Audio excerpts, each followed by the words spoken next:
Hello Sudheer Varma గారు. Hello sir, good evening. Very good evening అండి. చాలా బాగా రెస్పాన్స్ వచ్చిందండి, మంచి ఫీడ్బ్యాక్ వచ్చింది మీరు కండక్ట్ చేసినటువంటి వర్క్షాప్కి. అండ్ ఆల్మోస్ట్ కొంతమంది మీతో అసోసియేట్ అయ్యి కూడా బిజినెస్ని ప్రమోట్ చేసుకుంటూ ఉన్నారు. Very happy for that. ఎందుకంటే క్లయింట్స్ అంత మంచి ఫీడ్బ్యాక్ ఇవ్వడం కూడా really great. With all your support, thanks to you also. Thank you. ఇవాళ క్లాసెస్ బాగున్నాయని చెప్పి, లేదంటే మీరు చెప్పేటువంటి జనరల్ స్ట్రాటజీస్ ఉంటాయి కదా, ఆ స్ట్రాటజీస్లో మేము ఇలా చేసుకుంటాం అని చెప్పేసి వాళ్ళు కూడా చెప్పడం నిజంగా చాలా మంచి ఫీడ్బ్యాక్ అది. Thank you so much. మన వీడియోస్ కింద కొంతమంది మెసేజ్ పెట్టడం జరిగింది, కిడ్స్కి సంబంధించినటువంటి మేము ఏదైనా బిజినెస్ చేద్దాం అనుకుంటున్నాము, ఆ స్కోప్ ఏ విధంగా ఉంటుంది, ఏ విధంగా వెళ్తే బాగుంటుందని చెప్పేసి. Nice sir. కిడ్స్కి సంబంధించి ఏదైనా బిజినెస్ సెగ్మెంట్ మనం స్టార్ట్ చేయాలనుకుంటే రాబోయే 100 ఏళ్ళు కాదు 1000 ఏళ్ళు అయినా సరే ever green industry toys industry. అదొక్కటే సార్, నిజంగా టాయ్స్ ఇండస్ట్రీ చాలా పెద్ద మార్కెట్, చాలా పెద్ద సెగ్మెంట్, అండ్ రికరింగ్ ఇన్కమ్ చాలా ఎక్కువ ఉంటుంది టాయ్స్లో. ఎందుకంటే ఆల్మోస్ట్ 4-5 months ఏజ్ వచ్చిన దగ్గర నుంచి, ఒక అబ్బాయి పుట్టాడు అంటే 4-5 months ఏజ్ వచ్చిన దగ్గర నుంచి బొమ్మలతో ఆడడం మొదలు పెడతారు. అది అంటిల్ 12 years వరకు కంటిన్యూ అవుతుంది. జనరల్ సినామినా ఏంటంటే పిల్లలు 12 years తర్వాత బొమ్మలతో ఆడుకోరు, ఇంకా బయట ఆడుకుంటారు, క్రికెట్ ఇలాంటివి అని చెప్పి. ఇంట్లో ఆడుకునే బొమ్మలు చాలా తక్కువ ఉంటాయి. బట్ స్పోర్ట్స్ ఎక్విప్మెంట్ అవన్నీ సెపరేట్, మనం పక్కన పెడదాం. బట్ ఈ 6 months నుంచి 12 years వరకు టాయ్స్కి హ్యూజ్ గ్యాప్ ఉంటుంది. ఎందుకంటే ఒకసారి ఏదో నాకు ఐటెం కొన్నారనుకోండి, 12 years దాన్ని ఎవ్వరూ మెయింటైన్ చేయరు. బ్రేక్ చేస్తుంటారు, మళ్ళీ కొత్తది కొంటుంటారు, ఇరిపేస్తుంటారు, మళ్ళీ కొత్తది కొంటారు, ఎక్కడో పారేస్తుంటారు, మళ్ళీ కొత్త టాయ్స్ కొంటూనే ఉంటారు. సో అందుకు టాయ్స్ ఇండస్ట్రీకి లైఫ్ స్పాన్ ఎక్కువ, బిజినెస్కి. టాయ్స్కి లైఫ్ స్పాన్ తక్కువ, ఆ బిజినెస్కి లైఫ్ స్పాన్ ఎక్కువ, రికరింగ్ ఇన్కమ్ ఎక్కువ అవుతుంటుంది అనమాట. ఒక ఇయర్లో ఎంత లేదన్నా ఒక ఇంట్లో 4-5 కొత్త బొమ్మలు వస్తూనే ఉంటాయి, ఏ వయసు వాళ్ళు అడిగినా 12 ఏళ్ళ వరకు. అయితే రీసెంట్గా దీనికి ఉన్న ఒక అడ్వాంటేజ్ ఏంటి అంటే, ఇండియన్ గవర్నమెంట్ చైనా నుంచి వచ్చే టాయ్స్ అన్నింటి మీద 70% బ్యాన్ విధించింది. ఓకే. జనరల్గా మనకి టాయ్స్ వచ్చేవన్నీ కూడా మేడ్ ఇన్ చైనా లేదంటే సౌత్ కొరియా. సో ఇవాళ మేడ్ ఇన్ చైనా ప్రొడక్ట్స్ అన్ని టాయ్స్ మీద కూడా ఇండియన్ గవర్నమెంట్ 70% బ్యాన్ విధించింది. అంటే 70% ఆల్మోస్ట్ కొన్ని కంపెనీల నుంచి కంప్లీట్గా బ్యాన్ చేసింది, ఇక మీదట చైనా నుంచి టాయ్స్ని ఇంపోర్ట్ చేయొద్దని. దీనికి 2 reasons ఏంటంటే, ఒకటి ఇండియాలో మనకి చూడండి లక్కపల్లి బొమ్మలని, కొండ బొమ్మలని, కొండపల్లి బొమ్మలని, చెక్క బొమ్మలని, వీటికి డిమాండ్ పెంచడానికి, అట్ ద సేమ్ టైం మన అమౌంట్ మన దగ్గర సర్క్యులేట్ చేయడానికి. ఇప్పుడు మనం ఆ ఐటెం పర్చేస్ చేసామనుకోండి, ఆ డబ్బులన్నీ చైనాకి వెళ్ళిపోతాయి. లేదా అమెరికా టాయ్ పర్చేస్ చేస్తే ఆ టాయ్స్ అన్ని, ఆ డబ్బులన్నీ అమెరికాకి వెళ్ళిపోతాయి. బట్ ఎప్పుడైతే ఇండియన్ టాయ్స్ యూజ్ చేయడం మొదలు పెడతామో ఆ డబ్బులు ఇండియాలోనే సర్క్యులేట్ అవుతాయి. అండ్ 70% బ్యాన్ అంటే మార్కెట్లో స్కేర్సిటీ ఏర్పడుతుంది, మార్కెట్లో డిమాండ్ పెరుగుతుంది, ప్రొడక్ట్కి ఎక్కువ టాయ్స్ అవసరం అవుతుంది. సో ఇది రైట్ మూమెంట్. ఎవరైనా సరే ఈ టైంలో కనుక టాయ్స్ ఇండస్ట్రీ కనుక మొదలు పెట్టాలి అనుకుంటే this is the perfect time. ఇందులో టాయ్స్ మనకి చాలా రకాలు ఉన్నాయి. ప్లాస్టిక్ టాయ్స్ ఉంటాయి, వుడెన్ టాయ్స్ ఉంటాయి, ఈ ఫోమ్తో మక్మల్తో తయారు చేసే టాయ్స్ ఉంటాయి, స్పాంజ్ బేస్, టెడ్డీ బేర్స్, ఇలాంటి టాయ్స్ ఉంటాయి. What ever the industry you choose, లేదా గేమ్ బోర్డ్స్ కానీ, చెస్ బోర్డ్స్ కానీ, బోర్డ్ వైజ్ గేమ్స్ కానీ, ఇలాంటి ఏ ఇండస్ట్రీ చూసుకున్నా సరే టాయ్స్ అనేది ఎవర్ గ్రీన్. రాబోయే 10-20 ఏళ్లలో ఇండియాలో దీనికి మంచి బూమింగ్ కనబడబోతుంది. ఎందుకంటే ఆల్మోస్ట్ 70% బ్యాన్ చేసిన తర్వాత ఇండియాలో స్కేర్సిటీ ఏర్పడుతుంది. కాబట్టి ఖచ్చితంగా టాయ్స్ని ఎవరో ఒకరు మ్యానుఫ్యాక్చర్ చేయాలి. సో మీరు కనుక ఆ బిజినెస్ స్టార్ట్ చేయాలనుకుంటే this is the right time for the toys business. అయితే దీంట్లో అడ్వాంటేజ్ ఏంటి, ఈ టాయ్స్ ఇండస్ట్రీని ఎందుకు మనం స్టార్ట్ చేయాలి అంటే, మనం చూడండి ప్లాస్టిక్ టాయ్స్ యూజ్ చేస్తున్న కొద్దీ మార్కెట్లో పొల్యూషన్ ఎక్కువ క్రియేట్ చేస్తాయి ఎన్విరాన్మెంట్లో. ఎందుకంటే ఒక టాయ్ ప్లాస్టిక్ కింద పడేసామంటే అది డికంపోజ్ అవ్వడానికి బాగా టైం తీసుకుంటుంది. అదే వుడెన్ టాయ్స్ మీద మీరు ఎక్కువ ఫోకస్ చేసుకుంటే వేస్ట్ మేనేజ్మెంట్ నుంచి మనం టాయ్స్ తయారు చేసుకోవచ్చు. వుడ్ వేస్ట్, ఇవాళ ప్లైవుడ్ ఇండస్ట్రీ కానీ, కార్పెంటర్ ఇండస్ట్రీలో కానీ వుడ్ వేస్టేజ్ చాలా ఎక్కువ ఉంటుంది. ఈవెన్ ట్రీస్ నరికినప్పుడు పేపర్ మేకింగ్లో కూడా వుడ్ వేస్టేజ్ చాలా ఎక్కువ ఉంటుంది. ఈ వుడ్ వేస్ట్ని రీసైకిల్ చేసి ఏమైనా టాయ్స్ చేసుకోగలిగినా అవి కూడా బాగుంటాయి. ఇవాళ కార్డ్బోర్డ్ గేమ్స్ కూడా చాలా పాపులర్ అవుతున్నాయి. చాలా కంట్రీస్లో కార్డ్బోర్డ్స్ తోటి గేమ్స్, బాక్సెస్ డిజైన్ చేస్తున్నారు. సో అటువంటి ఇండస్ట్రీ పెట్టుకున్నా బాగా క్లిక్ అవుతుంది. అట్ ద సేమ్ టైం ఈ ఫోమ్ మెటీరియల్ టాయ్స్ ఏవైతే ఉన్నాయో వాటి మీద ఒక మంచి డిజైన్స్, ఒక 50 mouldings, 100 mouldings, different animals, sculptures, designs మీద డిఫరెంట్ మౌల్డింగ్స్ కనుక ప్రిపేర్ చేసుకోగలిగితే వాటి మీద కూడా మంచి లాభం ఉంటుంది. అండ్ గేమ్ బోర్డ్స్, చెస్ అని, క్యారమ్స్ అని, వైకుంఠపాళి అని, ఈ చైనీస్ చక్కర్ అని, లూడోస్ అని, ఈ గేమ్ బోర్డ్స్ ఏవైతే ఉన్నాయో వాటి మీద కూడా ఎక్కువ డిమాండ్ ఉంటుంది. సో ఇక్కడ మనకు ఒక 50% మార్కెట్ వుడెన్ టాయ్స్ మీద కనిపిస్తుంది, ఒక 25% ఫోమ్ మెటీరియల్ మీద కనిపిస్తుంది, ఒక 25% ప్లాస్టిక్. సో మూడిట్లో ఏ సెగ్మెంట్ అయినా తీసుకోండి, బట్ వుడెన్కి మంచి డిమాండ్ ఉంటుంది. ఎందుకంటే గవర్నమెంట్ కూడా వుడెన్ టాయ్స్ని పెంచమని ఎక్కువ ప్రోత్సాహకాలు అందిస్తుంది, ఎందుకంటే దానివల్ల ఎన్విరాన్మెంట్ పొల్యూషన్ తగ్గుతుంది. అట్ ద సేమ్ టైము మనం వేస్ట్ని రీసైకిల్ చేసుకొని వాటి నుంచి టాయ్స్ తయారు చేసుకోవచ్చు. ఈవెన్ మీరు ప్లాస్టిక్ టాయ్స్ తయారు చేసుకోరంటే ప్లాస్టిక్ వేస్ట్ నుండి రీసైకిల్ చేసి మళ్ళీ కొత్త టాయ్స్ కనుక చేసుకోగలిగితే వాటికి కూడా గవర్నమెంట్ మంచి సపోర్ట్ ఇస్తుంది వాళ్ళు. At the same time foam material as usual అది ఎక్కువగా ఇష్టపడే ఐటెం కాబట్టి, సాఫ్ట్ మెటీరియల్ కాబట్టి, తొందరగా చిరిగిపోతుంది కాబట్టి ఆ ఇండస్ట్రీకి కూడా ఎక్కువ డిమాండ్ ఉంది. సో ఈ మూడిట్లో ఏ సెగ్మెంట్ని చూస్ చేసుకున్నా సరే కమింగ్ 10-20 ఇయర్స్లో toys industry ever green. Toys industry ఎప్పుడు ఎవర్ గ్రీన్ అండి, 10-20 అనే కాదు.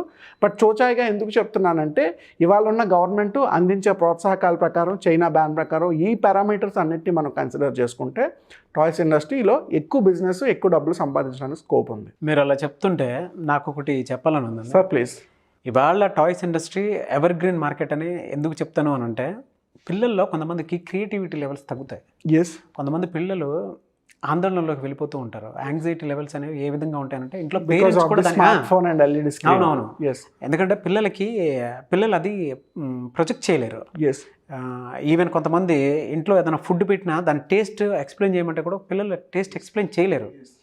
వాళ్ళకి ఏంటంటే దేంతో అయినా సరే ఒక చిన్న డెమాన్స్ట్రేషన్ లాంటిదో, ఇలిస్ట్రేషన్ లాంటిదో, లేదా చిన్న టాయ్స్ తోటో ఏదైనా అలవాటు చేస్తే మానసికంగానూ డెవలప్ అవుతారు.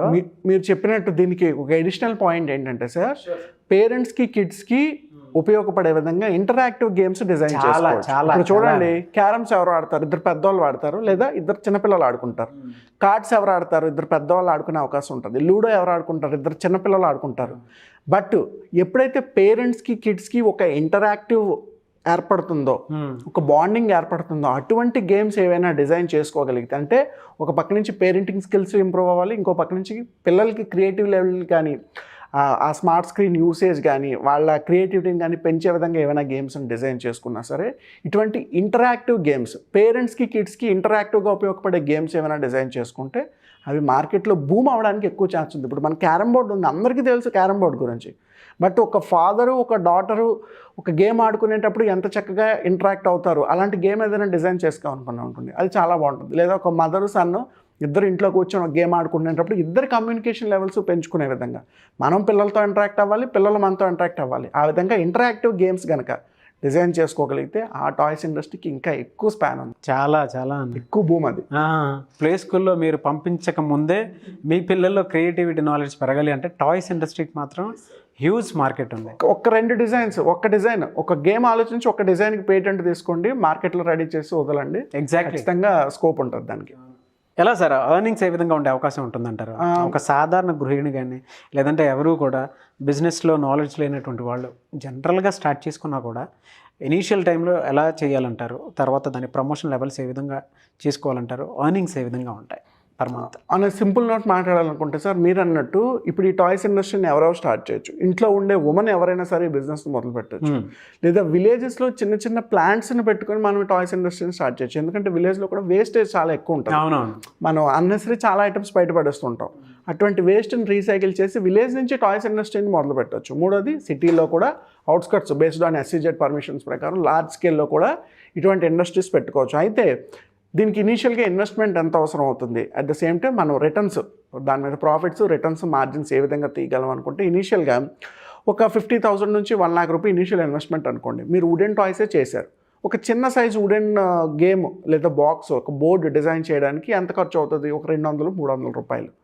దాన్ని మీరు మార్కెట్లో 500కి 1000 రూపాయలకి అమ్మవచ్చు. పర్ మంత్ అయ్యేసరికి మీరు ఒక 100 సేల్స్ కనుక చేసుకోగలిగితే ఒక 1 lakh రూపీ ఇన్కమ్ జనరేట్ చేస్తారు. దాని మీద ఈజీగా ఒక 30,000 నుంచి 50,000 అనేది మార్జిన్ కనిపిస్తుంది. ఇలాగ మీరు ఎంచుకున్న విధానాన్ని బట్టి, బట్ మినిమం మనం ఏ బిజినెస్ చేసినా పర్ మంత్ 1 lakh రూపీస్ సంపాదించుకునే విధంగా కనుక ప్లాన్ చేసుకోగలిగితే విలేజెస్లో కానీ విలేజర్స్కి, రైతులకి, విద్యార్థులకి, లేదంటే మహిళలకి, గృహిణులకి ఎవరికైనా సరే ఈ self sustainability options, empowerment options చాలా ఎక్కువ పడతాయి. వాళ్ళంతా వాళ్ళ డబ్బులు సంపాదించుకోవడానికి స్కోప్ కనిపిస్తుంది. సో మినిమం ఒక 50,000 రూపీస్ ఇన్వెస్ట్మెంట్ తోటి మంత్ అయ్యేసరికి 1 lakh, 2 lakh, 3 lakhs రూపీస్ ఈజీగా టాయ్స్ ఇండస్ట్రీ మీద సంపాదించవచ్చు. మీకు కావాల్సిందల్లా ఒకే ఒక డిజైన్, ఒక మౌల్డ్ డిజైన్ రెడీ చేసుకోండి, లేదా ఒక ప్లాన్ రెడీ చేసుకోండి. ఒకే ఒక గేమ్ ఏ విధంగా గేమ్ డిజైన్ చేస్తారని దాన్ని మల్టిపుల్ యూనిట్స్ తయారు చేసి మార్కెట్లో అమ్ముకోవడమే. ఇవాళ మనకి సోషల్ మీడియా ఉంది, ఫేస్బుక్ ఉంది, యూట్యూబ్ ఉంది, అమెజాన్ లాంటి వెబ్సైట్స్ ఉన్నాయి. అండ్ అప్కమింగ్ ఇండియా ONDCని తీసుకురాబోతుంది. Individual reseller platform. ఎవరి మట్టుకు వాళ్ళ ఇంట్లో నుంచే అమెజాన్ లాంటి ప్లాట్ఫామ్ సపోర్ట్ లేకుండా ఫోన్పే నుంచి మనం ఎలా అయితే డబ్బులు పంపిస్తున్నామో మన ఇంటి దగ్గర నుంచే మన ప్రొడక్ట్స్ని అమ్ముకునే విధంగా ఇండియా కొత్త టెక్నాలజీని తీసుకురాబోతుంది. ఓకే. సో ఈ కామర్స్ రంగం ఇంకా ఎక్కువ డెవలప్ అవుతుంది ఇక మీదట. సో ఇది రైట్ టైం క్యాప్చర్ చేసుకుంటే. ఎర్నింగ్స్ వచ్చేసరికి మనం పర్ మంత్ ఈజీగా ఒక 3 lakhs రూపీస్ దీని మీద సంపాదించుకోవచ్చు. ఏ లొకేషన్లో ఉన్నా మినిమం 50,000 రూపీస్ ఇన్వెస్ట్మెంట్ తోటి. Okay. So it's a wonderful thing. నిజంగా చాలా మంచి ఐడియా సార్. చాలా మంచి సజెషన్ కూడా. Thank you so much sir. Thank you so much sir. చాలామంది ఆన్లైన్ ఆఫ్లైన్ క్లాసెస్ అడుగుతూ ఉన్నారు. మీరు కండక్ట్ చేసేటువంటి వర్క్షాప్స్కి చాలా మంచి ఫీడ్బ్యాక్ వస్తుంది. అండ్ వాళ్ళని బిజినెస్ ఏ విధంగా చేయొచ్చు, స్ట్రాటజీస్ ఏంటి, మార్కెటింగ్ ఏంటి, బ్రాండింగ్ ఏంటి, ప్రమోషన్ ఏంటి, స్కిల్స్ని ఏ విధంగా డెవలప్ చేయొచ్చు, మార్కెట్లో ఒక ఐటమ్ని తీసుకున్నా లేదంటే ఒక చిన్న థింగ్ని చూసుకున్నా వాటిని ఏ విధంగా మార్కెట్లోకి తీసుకెళ్ళి సేల్ చేయొచ్చు అనేటువంటి విషయాన్ని కూడా మీరు చెప్తూ ఉన్నారు. అంటే వాళ్ళ 50+ కంపెనీస్ మీతో టైప్ అయ్యి ముందుకెళ్తున్నాయి. వాటికి తగ్గట్టే మీరు ప్రమోషన్స్ కానివ్వండి చాలా విషయాల్లో హెల్ప్ చేస్తూ ఉన్నారు. వాళ్ళ కంపెనీ టర్న్ ఓవర్ విషయంలో కూడా చాలా హెల్ప్ చేస్తూ ఉన్నారు. పీపుల్ ఆర్ అంటే చాలామంది క్లాసెస్ కోరుకుంటూ ఉన్నారు. ఆన్లైన్ ఆఫ్లైన్ సెషన్స్ కానివ్వండి లేదంటే కొంతమంది పర్సనల్ అపాయింట్మెంట్ కోరుకుంటూ ఉన్నారు. సో అటువంటి వాళ్ళు మిమ్మల్ని అప్రోచ్ అవ్వాలి అని అంటే అది వర్క్షాప్ కానివ్వండి, ఆన్లైన్ ఆఫ్లైన్ క్లాసెస్ కానివ్వండి లేదంటే పర్సనల్ అపాయింట్మెంట్, ఎవరైనా కొత్తగా బిజినెస్ పెట్టాలి అనుకునేటువంటి వాళ్ళు మిమ్మల్ని అప్రోచ్ అవ్వాలి అంటే ప్రాసెస్ ఏంటి? జనరల్గా సార్ ఇప్పుడు మీరు అన్నట్టు మనం ఒక బిజినెస్ ఐడియాని డిస్కస్ చేసాం. ఈ బిజినెస్ ఐడియాని డిస్కస్ చేయడానికి మనకి హార్డ్లీ 5 to 10 minutes పట్టింది. అంటే యాజ్ పర్ ఉన్న కరెంట్ ట్రెండ్ ప్రకారం, మార్కెట్ అనలిటిక్స్ ప్రకారం, నీడ్ ప్రకారం ఒక ఐడియాని 10 minutesలో డిస్కస్ చేయగలిగాం. బట్ దీన్ని ఎగ్జిక్యూట్ చేయాలంటే ఈ 10 minutes ఇన్పుట్ సరిపోదు. ఖచ్చితంగా నేను మీతో 2 to 3 hours మాట్లాడితేనే మీ చేత ఆ బిజినెస్ పెట్టించగలను, లేదా మీకైనా ఆ బిజినెస్ పెట్టడానికి కాన్ఫిడెన్స్ వస్తుంది. ఎందుకంటే స్టాటిస్టిక్స్ చాలా మట్టుకు తెలియాలి, ఇన్వెస్ట్మెంట్ తెలియాలి, ఏ లొకేషన్ నుంచి వచ్చాం, మనకి ఇంతకుముందు ఉన్న ఎక్స్పీరియన్స్ ఏంటి, గట్స్ ఉండాలి గట్టిగా బిజినెస్ చేసేటప్పుడు. ఇవన్నీ డెవలప్ చేయాలంటే 2 to 3 hours టైం పడుతుంది.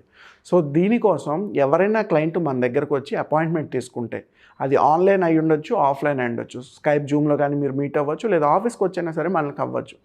పర్సనల్ అపాయింట్మెంట్ తీసుకుంటే దాన్ని 1-to-1 కన్సల్టేషన్ అంటాం సార్. ఈ 1-to-1 కన్సల్టేషన్లో వచ్చిన క్లయింట్ తోటి మినిమం 2 to 3 hours మాట్లాడాల్సి ఉంటుంది. వాళ్ళ ఇన్పుట్స్ అన్నీ తీసుకోవాలి, ప్రాపర్గా దాన్ని వెరిఫై చేసి స్టెప్ బై స్టెప్ రాసి చెక్ లిస్ట్ వెరిఫై చేసి అప్పుడు మాత్రమే ఈ బిజినెస్ ఐడియా మీ బడ్జెట్లో మీ లొకేషన్లో ఎంతవరకు పెట్టడానికి స్కోప్ ఉంది, దీనికి ఎంతవరకు లోన్ వచ్చే అవకాశం ఉంది, లేదా ఈ సెగ్మెంట్లో మీకు ఇన్వెస్ట్మెంట్ దొరికే అవకాశం ఉంటుంది, లేదా గవర్నమెంట్ ఇక్కడ సబ్సిడీలు ఇస్తుంది, ఇలాంటివన్నీ చెప్పాలంటే 2 to 3 hours ఒక క్లయింట్తో మాట్లాడాలి. దీన్ని 1-to-1 కన్సల్టేషన్ అంటాం. ఇది ఆన్లైన్ రావచ్చు, ఆఫ్లైన్ కూడా రావచ్చు, ఎవరైనా బిజినెస్ గురించి తెలుసుకోవాలి అనుకుంటే.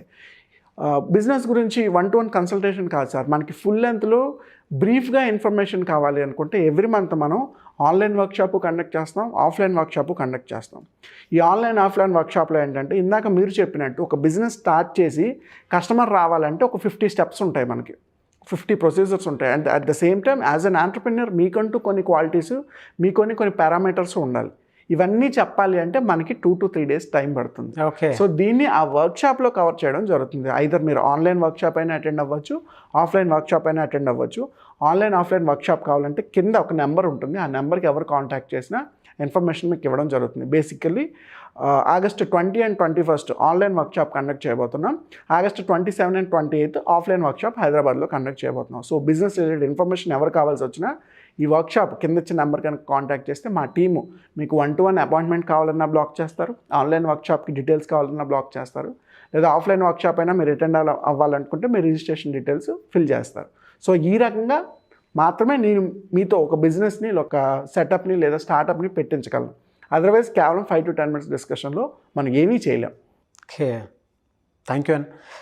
సో ఆగస్ట్లో 20-21 online workshop, 27-28 offline workshop. Okay, thank you so much Sudheer Varma garu. Thank you so much sir, have a good day. చూసారు కదా నా వీడియో. ఈ వీడియోపై మీ అభిప్రాయాన్ని కామెంట్ బాక్స్లో పోస్ట్ చేయండి. ముఖ్యంగా మీరు కనుక ఆన్లైన్ ఆఫ్లైన్ వర్క్షాప్స్ జరిగేటువంటి వాటిల్లో పాల్గొనాలి అనుకుంటే స్క్రీన్ మీద కనిపిస్తున్న నెంబర్కి మీరు సంప్రదించవచ్చు. అండ్ దాంతోపాటు చాలామంది బిజినెస్ చేద్దాం అనుకుంటారు. వాళ్ళ బ్రాండింగ్ విషయంలో కానివ్వండి, ప్రమోషన్స్ కానివ్వండి, అండ్ బిజినెస్ డెవలప్మెంటల్ యాక్టివిటీస్లో సేల్స్ కానివ్వండి, లేదా ఎంప్లాయీ నుంచి మీరు కనుక ఒక బిజినెస్ స్థాయిలోకి ఎదిగి సొంతగా బిజినెస్ పెట్టాలి అనుకునేటువంటి వాళ్ళు, ముఖ్యంగా ఇంట్లోనే ఉండి ఏదైనా బిజినెస్ చేద్దాం అనుకునేటువంటి గృహిణులు ఎవరైతే ఉంటారో, సో మీరు కనుక కొత్త బిజినెస్ ఐడియాస్ తోటి ముందుకెళ్ళాలి అనుకున్నా, లేదంటే ఉన్న బిజినెస్నే డబుల్ ట్రిపుల్ చేసుకోవాలనుకున్నా, ఒక 5x 10x అలా చేయాలి అనుకునేటువంటి వాళ్ళు స్క్రీన్ మీద కనిపిస్తున్న నెంబర్కి సంప్రదించి ఆన్లైన్ ఆఫ్లైన్ సెషన్స్ అన్న అటెండ్ అవ్వచ్చు.